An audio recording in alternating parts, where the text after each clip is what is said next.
శ్రీకాళభైరవాయ నమః. ఓం శుక్లాంబరధరం విష్ణుం శశివర్ధం చతుర్భుజం ప్రసన్నవదనం ధ్యాయేత్ సర్వవిఘ్నోపశాంతయే. అగజానన పద్మార్కం గజాననమహర్నిశం అనేకదం తం భక్తానాం ఏకదంతముపాస్మహే. శ్రీమహాగణాధిపతయే నమః. శ్రీమహాసరస్వత్యై నమః. శ్రీగురుభ్యో నమః. హరి ఓం.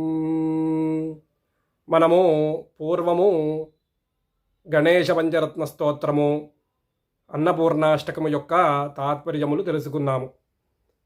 అలాగే ఇప్పుడు కాలభైరవాష్టకము యొక్క తాత్పర్యము తెలుసుకుందాము. దానిలో మొదటి శ్లోకము.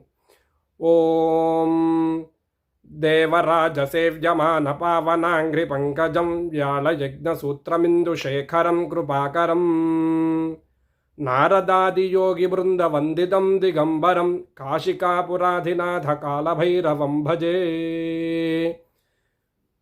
దేవేంద్రుని చేత సేవింపబడుచున్న పవిత్రములైన పాద పద్మములు గలవాడును, నాగయజ్ఞోపవీతము గలవాడును, చంద్రుడు శిరస్సునందు కలవాడును, దయానిధుడును, నారదుడు మొదలగు ముని బృంద సమూహము చేత నమస్కరింపబడుచున్నవాడును, దిగంబరుడును, కాశీనగరమునకు ప్రభువును అయినటువంటి ఓ కాలభైరవా, నేను నిన్ను సేవింతును అని ఈ శ్లోకము యొక్క తాత్పర్యము.